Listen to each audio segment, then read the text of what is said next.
Hey guys, welcome back to my channel. Today we are continuing our story. Let's see what happens next.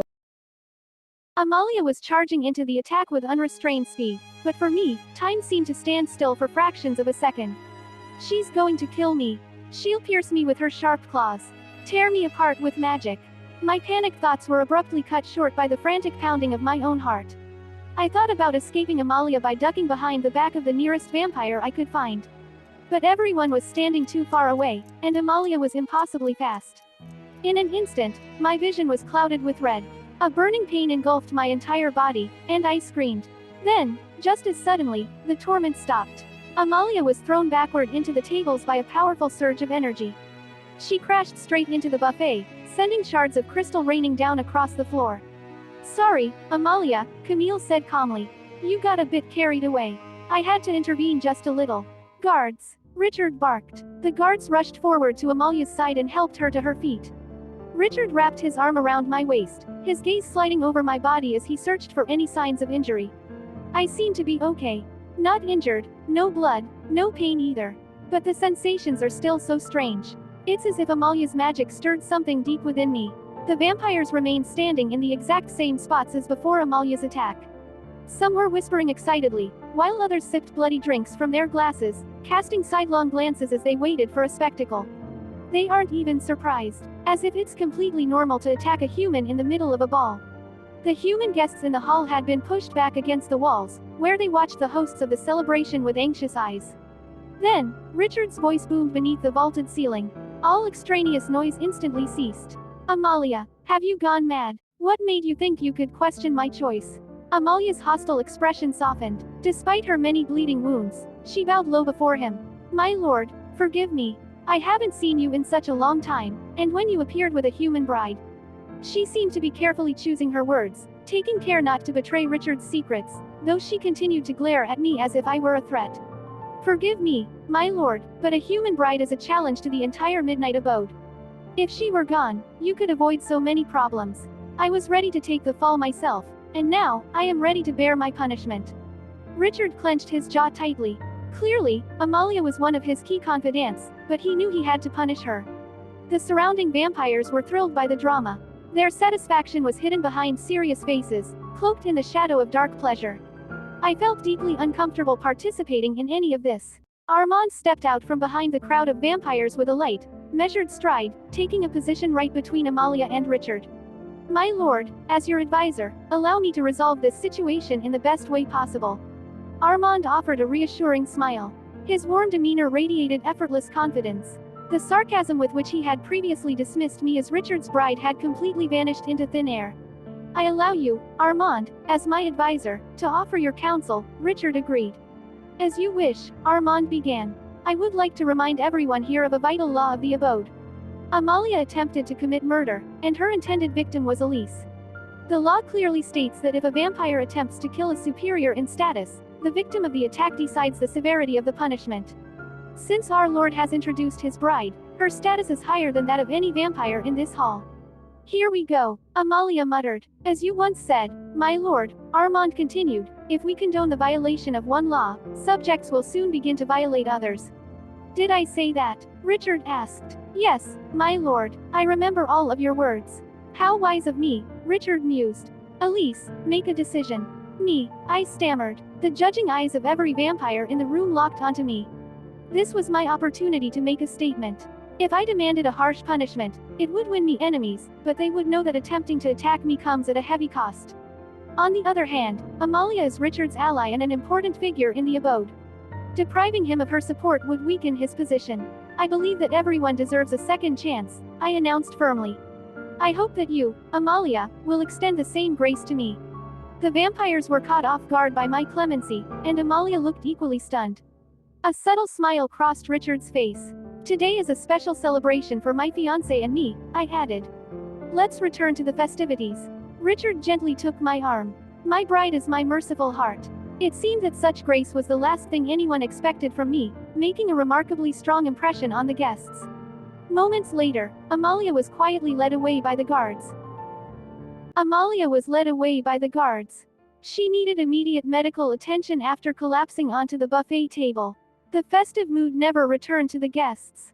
The grand hall was rapidly emptying. Richard insisted that we climb the stairs, watching from above as the remaining vampires disappeared through the doorway. His face hardened, looking every bit as ominous as the stone gargoyle hanging overhead from its pedestal. "The real madness is about to begin," Richard murmured grimly. "We just kicked a hornet's nest." The last vampire finally exited the hall, leaving only a few terrified humans lingering nervously in the far corners. Richard turned to me. "Did Amalia scare you too much? Does it even matter to you how I am?" I asked, a sharp edge to my voice. "You can ask your vampire woman." I understood the game. He needed to show the aristocrats that he was utterly infatuated with his new bride. But now that they were alone, there was no need to pretend anymore. Richard pursed his lips as if he had accidentally swallowed something bitter. Before he could respond, Camille approached us. "My friend, I apologize for interrupting your tender exchange," Camille said with a slight nod. "However, there are serious concerns that Amalia's magic may have harmed her." I listened to my body, searching for any lingering ill effects. "If I just get some sleep, the discomfort will go away," I insisted. "I'll call for a doctor if you're concerned," Richard offered. Camille smiled and winced at the same time, instantly dismissing Richard's suggestion. "A standard doctor doesn't understand magic. Let me examine your bride myself." Richard glanced back at me. "If she doesn't mind." "I don't mind," I replied quietly. "In that case, we need to head to my laboratory," Camille said, turning to Richard. "And I'm sorry, my friend, but you can't come along." Richard frowned, his jaw tightening. "I don't like this, Camille. I need to know what's wrong with my bride." Camille let out a soft laugh. "I am bound by doctor-patient confidentiality. If your bride wishes to tell you how it went, she will." Reluctantly, Richard gave in. He looked at me, then back to Camille. "Go on, Elise. I'll send for you later. And as for you, my friend, try to restrain your excessive hospitality." I froze at the entrance of the laboratory, squinting against the unfamiliar, bright light pouring in through the massive windows overlooking the doors. It was still night, but even the moonlight felt blinding after spending so much time shrouded in darkness. Camille didn't bother covering his windows. Neither did I back home. I missed the warm glow of the sun. "Come on in, don't be afraid," Camille chimed warmly. "No one bites in my room." He cleared a stack of heavy books off the couch and invited me to sit. I walked past a table laden with a dizzying array of strange and magical artifacts, each one drawing my curiosity. "Can I offer you some wine?" Camille asked, leaning back. Conversation is always far more enjoyable with a good drink. Puzzled by his hospitality, a stark contrast to every other cold interaction I had experienced in the abode, I shook my head. "Suit yourself," Camille said easily. "You can always change your mind. I, on the other hand, think I'll pour myself a glass." He disappeared into the dim shadows of the room. A moment later, I heard the soft pop of a cork, the delicate clink of crystal glass, and the smooth gurgle of wine being poured. When Camille returned, glass in hand, he leaned against the edge of the table. He looked at me with a warm, gentle expression, perfectly at ease. Who would have thought it would be harder to withstand his gentle gaze than the cold, unyielding ice in Richard's eyes? "That chaos with Amalia ruined your dress," Camille noted softly. "Though, I must say, it makes you look even more seductive, as if you've just been made love to." He gestured lightly toward me. "This fabric has served its purpose. Let's transform it into something far more suitable. Imagine what your dream dress would look like, and I'll make it a reality." Camille waved his hand, and a shimmering green glow instantly enveloped me. "It's incredible," I gasped, examining the breathtaking gown. "It's straight out of my dreams." Camille's smile widened, bright and charming. "Magnificent. It is a true pleasure to make your dreams come true." I smiled back, feeling genuinely flattered. Then, Camille lowered his tone. "I must confess, I lied a little when I told Richard that Amalia's magic might have harmed you. You're actually perfectly fine." I blinked, taken aback. "Then why did you deceive us?" "I simply couldn't resist," Camille confessed playfully. "I wanted to steal the charming bride away from the groom." He chuckled lightly, taking a smooth sip from his glass before placing it on the table. His expression shifted, becoming much more serious. Besides my little weakness for beautiful women, there's another reason, Camille admitted. He looked at me intently, as if expecting me to already know the secret he was holding back. When Amalia attacked, I felt a surge of strange magical energy in the hall. And its source was you. You're mistaken. I don't have magic. Maybe it was Amalia, or someone else, but not. I stopped mid-sentence, remembering what had happened in Richard's room. I recalled his pain, his rage, and the maddening thirst to kill, which I somehow managed to touch and redirect. What was that, if not magic? No, the energy was definitely yours, Camille insisted. I can feel its faint pulses even now. But without a thorough examination, I can't say for certain what it is. To be honest, I'm incredibly curious. Will you let me examine you? Camille pushed himself away from the table and stepped closer. I was instantly caught in the intoxicating, honeyed scent of his perfume. Where should I lie down? I asked. Lie down. Are you teasing my imagination? He replied, a subtle smile playing on his lips. No, with doctors, you usually have to lie down for. I mean, don't worry, I understood what you meant right away. I just couldn't resist a little ambiguity. Camille took me by the elbow and gently lifted me to my feet. Stand up a little, like this, yes. No need to hold your breath. You can close your eyes if you want. The shadow of Camille's palm fell over my face, and I felt a soft touch on my forehead. In reality, his fingers hovered a fraction of an inch away from my skin, but his radiant warmth was deceiving, making my body believe otherwise. Goosebumps ran down my spine. It felt so awkward that I was responding to an examination as if it were a tender caress. Tilt your head back, Camille commanded softly. I obediently followed his request, and our eyes met. Camille's fingers descended to my neck, lingering there for a moment. I gasped, feeling a sudden warmth blooming in the hollow of my throat. He then held his palm over my chest. In his thoughtful, studying gaze, a spark of attraction flickered between us. This is a strange examination. It feels on the verge of. You can speak, Camille interrupted smoothly. Your pleasant voice won't distract me from the process. He moved his fingers below my chest, once again letting them linger near my skin. I imagined this examination quite differently, I admitted. I don't know how, exactly, but differently. Forehead, neck, chest, is there something special about those spots? You are a perceptive guest, Camille noted. There are 7 energy centers in the human body. If a person possesses the capacity for magic, energy naturally concentrates in these points. Camille slowly ran his fingers down toward my navel. I have 2 more centers to check.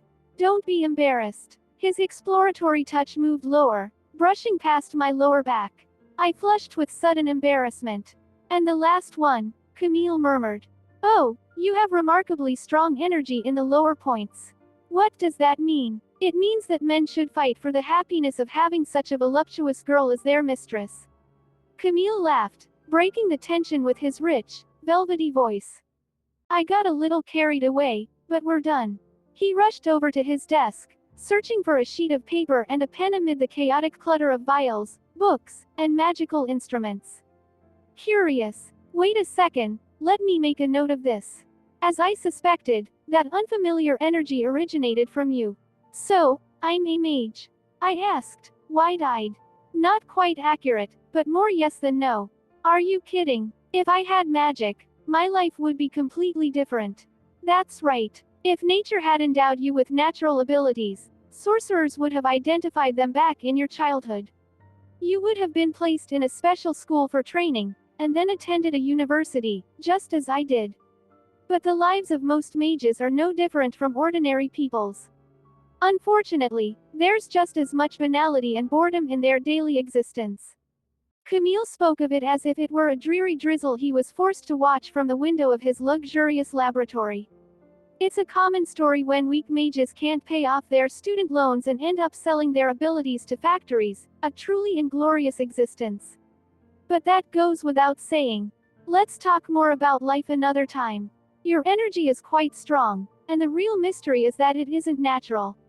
I used to think it was impossible. In simple terms, you didn't possess magic initially, but then something happened, and it suddenly appeared. Wait, but what about that night with Richard? I pressed. Nothing unusual happened to me before coming to the abode. Camille walked over to the window, silently inviting me to join him as he gazed out at the gloomy landscape beyond the glass. Somewhere beyond the horizon lay my village. It was strange, but I couldn't remember which way I had come from. After a short while, as if given time for me to come to terms with this new part of myself, Camille spoke again. He explained that there was a small, unpleasant nuance to the magic within me. It absorbed my life force. He warned that this could lead to various illnesses and even death. My heart sank. I wondered aloud if it was illnesses, death, or if I was simply cursed. Camille explained that curses give nothing in return and only take away, whereas my magic was like fire. For it to burn, something had to smolder. When asked if I needed to learn to control my abilities, he mentioned that learning never hurts. He assumed I could do certain things intuitively, though that wasn't always safe since one never knows what price sorcery might demand. As for how soon the magic would drain my strength, Camille noted that it depended entirely on how often I used it. I confessed that I hadn't yet come to terms with even having magic. He reassured me that as long as I refrained from using it, I wouldn't have to worry about my life. When I asked whether my life forces were disappearing irrevocably, he revealed that they could indeed be replenished. Relief washed over me. Knowing my strength could be restored, or kept intact by avoiding witchcraft, gave me hope, though I had a strong premonition that magic would be essential in the abode. I asked how I could replenish my strength and whether he could offer his services. Camille narrowed his eyes, unable to hide a sly smile. He laid out his first condition. I would have to help him research the phenomenon of my magic, which would be beneficial to us both. I agreed immediately. He pointed out that I had recently expended a lot of life force after Richard's curse had drained me dry, and that it wouldn't hurt to restore some of it. Camille then offered to help restore my strength through a kiss, lips to lips. Relaxed and self-confident, he raised an eyebrow in silent challenge. I waited for him to laugh and treat it as a joke, but he remained serious, looking at me from beneath the shadow of his dark eyelashes with a faint smile. When I asked if it bothered him that I was the Lord's bride, Camille dismissed it, stating that it was merely a formal status that could be ignored given our circumstances, framing the rest as magical confidentiality. With a playful, charming laugh that spilled into the air like honey, Camille led me to the center of the magic circle. Puzzled, slightly scared, and secretly excited, I asked if this was for a ritual. He told me not to worry, calling it a little whim simply because the light fell most beautifully on my face at that spot. Camille gently grasped my chin with his fingers, tilting my head back. I felt a light tickle as he weightlessly traced my lips with his own, enveloping my upper and lower lips in turn. While my lips still remembered Richard's rough and passionate kiss from our shared madness, Camille acted differently. He ignited me gradually, skillfully dissolving all thought in growing desire. I exhaled sweetly, opening my mouth for a deeper kiss. Camille teasingly called me Kitty, noting how pleasant it was before he had even started sharing energy. He pulled me close by my lower back, whispering and kissing at the same time, calling me sensitive and affectionate. Any witty reply turned into an impatient moan as Camille's tongue deepened the kiss and warm energy flowed directly from his palms. My head spun with pleasure, and I wrapped my arms around his neck to keep from falling as vibrant green magical energy swirled around us. I'm taking Camille's energy to feel better, to live. He's giving it to me willingly, and yet. I recoiled in fright. I'm sorry. How are you? Camille staggered on the spot, but easily caught his balance and straightened up, looking into my eyes with a mischievous smile. It's okay, a few meditations will fix everything. Did I take a lot of strength? Why didn't you stop? Sometimes I get too carried away. And you turned out to be very insatiable. I looked away in embarrassment. I straightened my clothes and hair. Camille did the same. I hope we'll go further in our research in the future. There was a knock on the door. A vampire in a strict suit appeared before us. He bowed his head not as a sign of respect for Camille, but because, like me the first time, he met the bright light from the window with his gaze. I was sent by the lord of the abode. I must escort the bride to the lord's chambers. He is waiting. We've just finished. The guard had a soulless, apathetic face. A typical executor of other people's orders. There was no need to fear that he was hatching his own plans. But I tensed up with my whole body. The corridors in the abode are long and dark. We'll walk together. What if I'm wrong and he attacks me like Amalia did? If Richard is waiting, we shouldn't delay. Camille gave the vampire a brief glance and narrowed his eyes as if he had guessed my fears. With pleasure. Let's walk to Richard together. Together. Wonderful. Mirror. The mirror glass was covered with a magical haze. Camille turned to it and clicked his tongue. The sorcerers from the tower want to talk. Camille waited a bit. The mirror was still rippling. Persistent. I'll have to break my promise to escort you. Don't worry, I won't let you go alone. Camille waved his hand, and various objects rose into the air throughout the room. Plates, inkwells, candlesticks. They joined together into a humanoid creature. All these things, like a net, were bound by green ribbons of Camille's magic. A golem, a taciturn and obedient guard. He will escort you to Richard. I thanked Camille and followed the golem. After Camille's bright room, the castle corridors seemed impenetrably dark and frightening.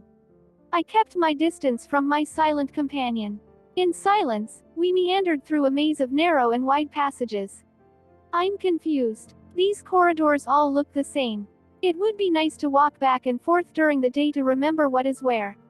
My companion turned a corner, and I quickened my pace to keep him in sight. But when I turned where he had, I was met with emptiness. He disappeared. Where? And so silently, I froze and looked around. The vampires won't dare attack me again with Richard around. And luring me out of Camille's room to quietly deal with me is a tempting idea, and they took advantage of it. It became obvious that Richard hadn't sent for me. Someone had spread a trap, and I had fallen into it. A quiet scraping sound came from afar, as if metal dentures were rubbing against each other. An unpleasant chill ran down my spine. It's getting closer. The scraping grew louder. Now it resembled the rattling of candelabra swaying on chains. I fled. So dark. I can't see anything. The scraping sounded closer and closer, mimicking the rhythm of mournful melodies.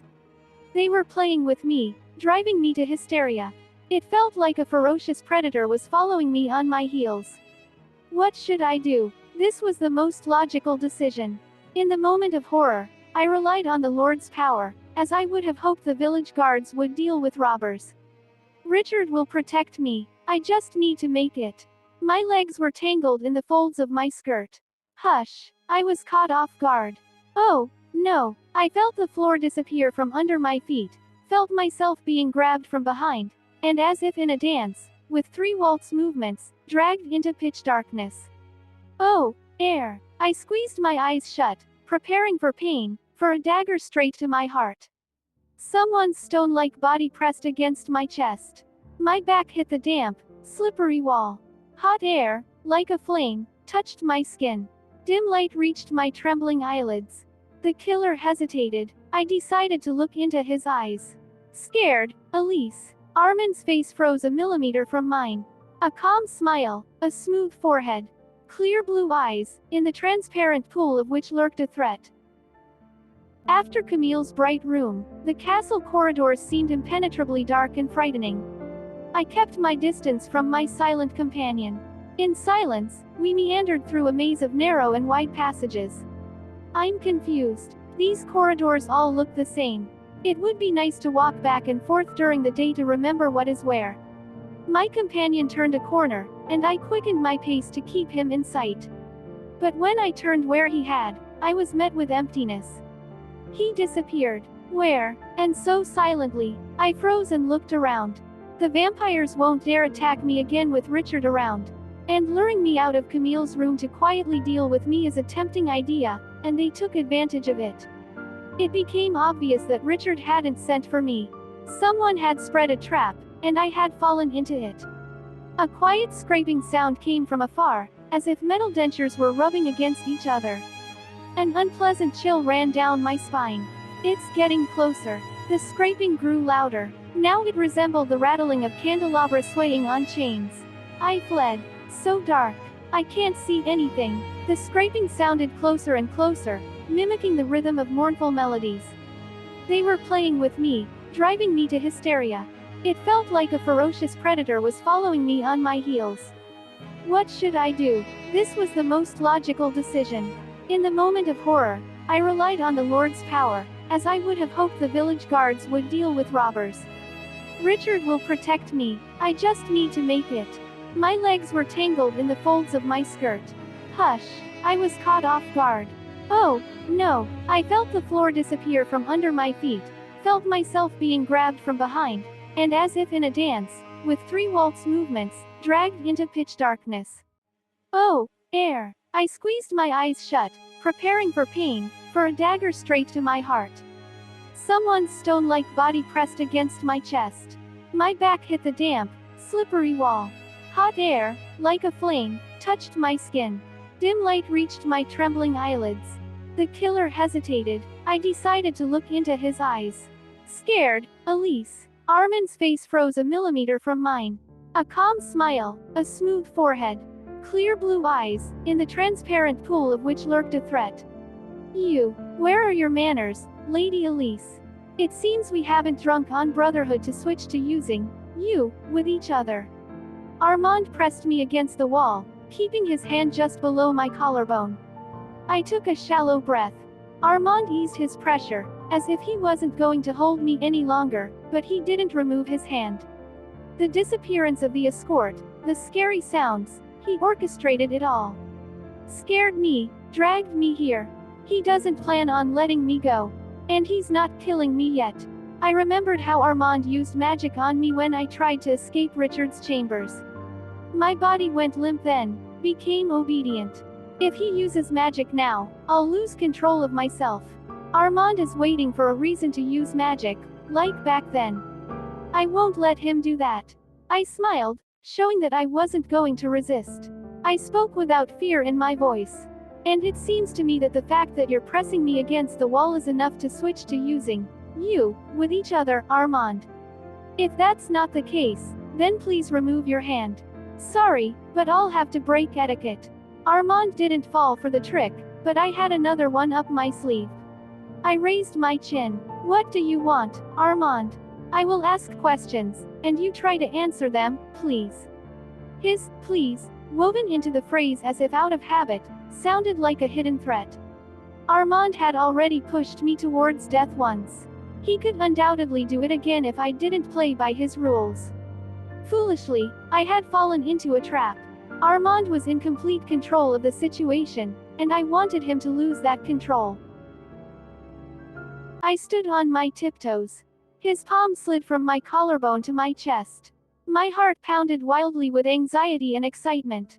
He felt its fractional pulses in his palm. Astonishment and fright flickered in his eyes. He almost pulled his hand away, but then I would have won our duel. A light blush touched his porcelain cheeks and quickly disappeared. Beautiful, smooth lips parted, and I saw the sharp tips of his fangs.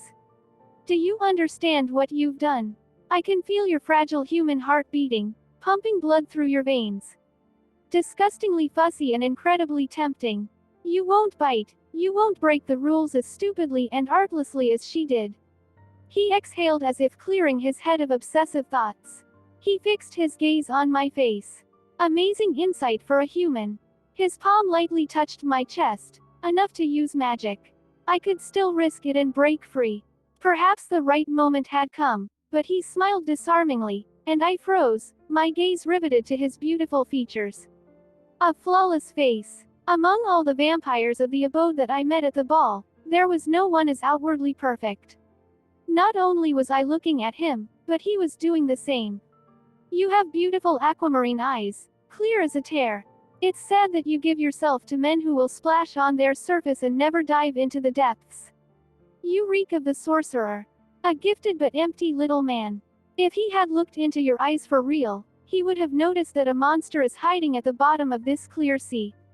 For some reason, these words hurt me. I looked away, feeling ashamed and embarrassed. Who are you? He had asked me the same question too. I laughed. A cunning and heartless vampire sent a simple village girl to certain death, and she suddenly didn't die and messed up his plans. What did he miscalculate? In the simplicity of this girl, I suppose. His silky voice took on a contemptuous tone. It only takes one cockroach to get into a house for it to multiply, and all the cracks will be teeming with these vermin. One cockroach, and you'll be stuck fighting them for a long time. You poison them, drive them away, but they come back. Their numbers keep growing and growing and growing. Yes, cockroaches are unpleasant, disgusting creatures. But unlike people, they are not dangerous. You can live side by side with them. Perhaps a lot of time has passed and you have managed to forget what it is like to be human and survive. He blinked as if I had shaken him out of a dream. Enough. Now tell me, please, where the curse has disappeared to, and what role you play in this. I'm burning with curiosity. It seems this was his last and main question. I felt sick at the thought of what he would do to me when he heard the answer. Please don't be silent. I was lucky to be there at that moment. His joy and favor extended to me. For which thank you. I tried to keep a calm face so that my lie would look convincing. Alas, I don't believe it. He fell silent. His pupils darted to the side, as if he were following an invisible person. It's time for us to leave before we're caught. He whispered, but the whisper was much louder than our entire conversation. What are you talking about? What's going on? He let me go. He smiled devastatingly mockingly. I trust you. You must do everything right. Don't let him guess anything.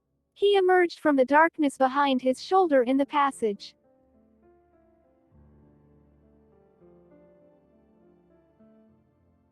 Thanks for watching, guys.